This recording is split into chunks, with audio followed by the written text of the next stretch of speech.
Shalom. Sebelum kita mendengarkan sebagian kecil dari firman Tuhan serta merenungkannya, mari kita satu dalam doa, kita berdoa.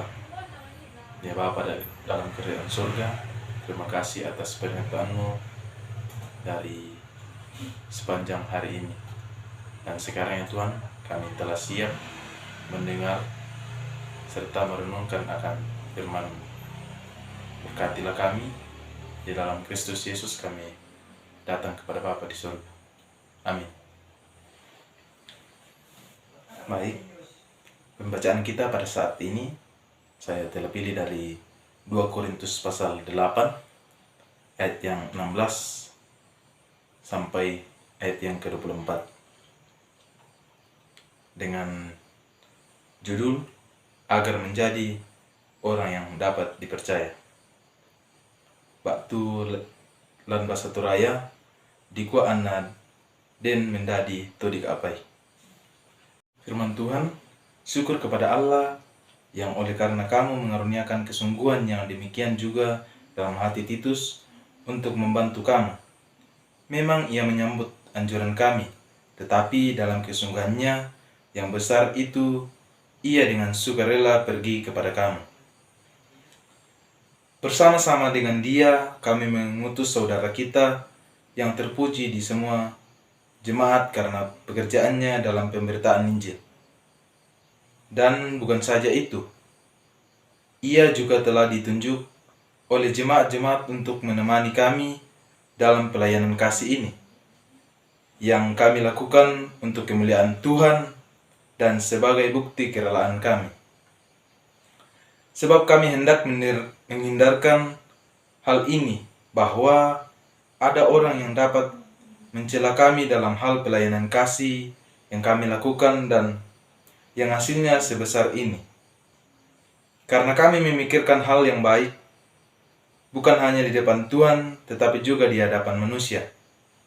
Bersama-sama dengan mereka, kami mengutus seorang lagi, yakni saudara kita yang telah beberapa kali kami uji dan ternyata selalu berusaha untuk membantu.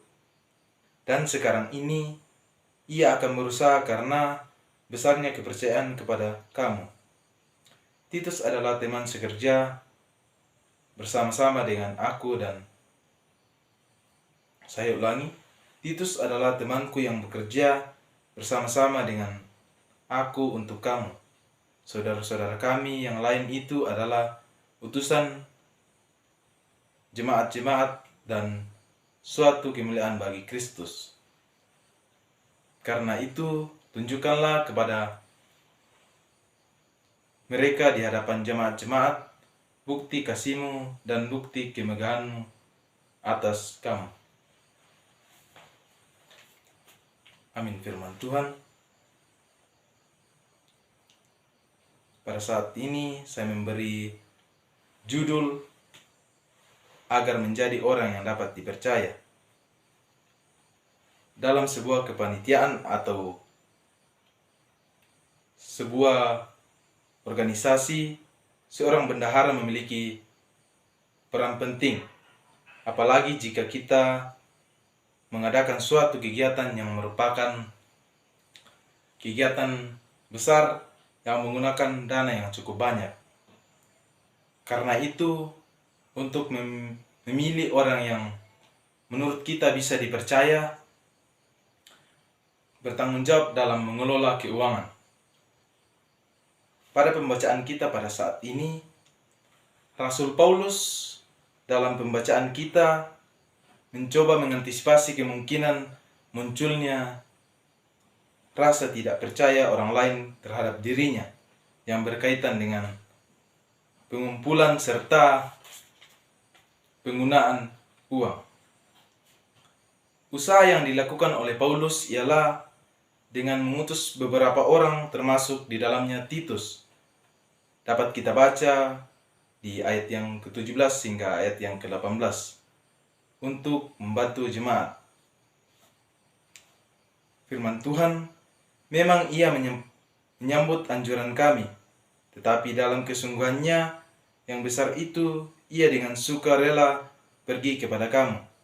bersama-sama dengan Dia kami mengutus saudara kita yang terpuji di semua jemaat karena pekerjaan dalam pemberitaan Injil. Orang-orang yang dilibatkan Paulus adalah orang-orang yang memiliki kesungguhan hati, serta tidak mengharapkan imbalan. Terlibat dalam pemberitaan Injil dan selalu berusaha membantu serta orang yang dapat dipercaya oleh jemaat-jemaat.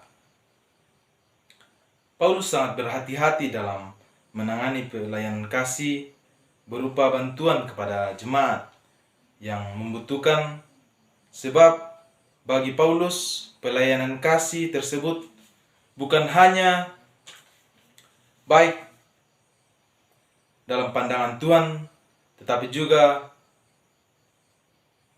manusia. Dapat kita lihat pada ayat yang ke-21, karena kami memikirkan yang baik bukan hanya di hadapan Tuhan, tetapi juga di hadapan manusia. Dalam pembacaan kita saat ini, apa yang dilakukan oleh Paulus mengajarkan kita bahwa dalam membangun kepercayaan itu sangat penting, terutama jika hal itu menyangkut dengan keuangan dalam hal pelayanan. Kita juga memerlukan kejujuran dan keterbukaan sehingga orang tidak menaruh curiga kepada kita dan kita melakukan tanggung jawab tersebut dalam rangka tanggung jawab kepada Tuhan. Karena itu, tetaplah berupaya menjadi pribadi yang dapat dipercaya bagi semua orang agar melalui pribadi kita semakin dikenal dan mengenal kebenaran akan firman Tuhan. Amin. Mari kita satu dalam doa, kita berdoa. Ya Bapa dalam kerajaan surga, terima kasih atas penyertaan-Mu.